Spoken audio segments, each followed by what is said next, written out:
माहेशमती का वंशज वो जिसे कहते बाहुबली। देखो हमारे पास है एक जीन। जीन क्या होता है? जीन असल में डीएनए ही तो होता है, और डीएनए की क्या होती है? दो स्ट्रैंड होती हैं। लो, एक स्ट्रैंड हमने ये बना ली जो कि 3' से 5' है, और दूसरी स्टैंड ये बना ली। जाहिर सी बात है वो वाली कैसे होगी? 5' से 3'। अब ट्रांसक्रिप्शन में होना क्या है? ट्रांसक्रिप्शन में डीएनए से क्या बनता है? मैसेंजर आरएनए बनता है, और जो भी नई चीज बनेगी, रूल याद रखना, वो 5' से 3' बनेगी। तो डीएनए अपने पास है, अपने को क्या बनाना है? मैसेंजर आरएनए बनाना है। तो लो जी, यहां पर मैं मैसेंजर आरएनए ये मैंने बना दी मैसेंजर आरएनए, और नई चीज बनेगी हमेशा 5' से 3'। अब आप खुद बता दो कि ये मैसेंजर आरएनए इसके साथ बनेगी या इसके साथ। जाहिर सी बात है ये खुद 5' है, ये भी खुद 5' है, तो इसके कॉम्प्लीमेंट्री ही ये बनेगी। तो क्या मैं बोल सकता हूं ये वाली स्ट्रैंड मैसेंजर आरएनए के लिए एक सांचे का काम कर रही है? अंग्रेजी में सांचे को बोल दिया जाता है क्या? टेम्पलेट, और इसको बोल दिया जाता है टेम्पलेट स्ट्रैंड।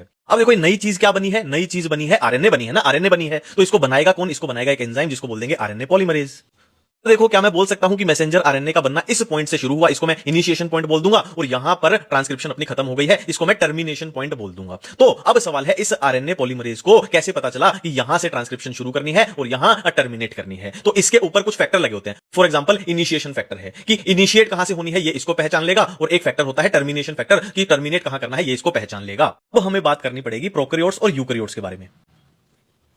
तो प्रोकैरियोट के केस में इस फैक्टर को सिग्मा फैक्टर बोलते हैं और इस फैक्टर को रो फैक्टर बोलते हैं, और यूकैरियोट्स में इन फैक्टर्स के अलग से नाम एनसीईआरटी में दिए ही नहीं गए हैं। ठीक है, अब बात करते हैं। देखो मैसेंजर आरएनए बन गई प्रोकैरियोट की, ये बन गई प्रोकैरियोट की मैसेंजर आरएनए। ठीक है, अब प्रोकैरियोट में फॉर एग्जांपल बैक्टीरिया है, उनका इतना कम लाइफ साइकिल है कि चीजें जल्दी जल्दी चलेंगी, जल्दी जल्दी चलेंगी, मतलब इस मैसेंजर आरएनए को प्रोटेक्शन की कोई जरूरत नहीं है। इधर यूकैरियोट्स की बात करें तो इधर आरएनए कुछ अलग तरीके की बनती है, ठीक है, जिसमें इंट्रॉन भी होंगे और एक्सोन भी होंगे। मैं दो तरीके की चीजें यहां बनाने की कोशिश कर रहा हूं।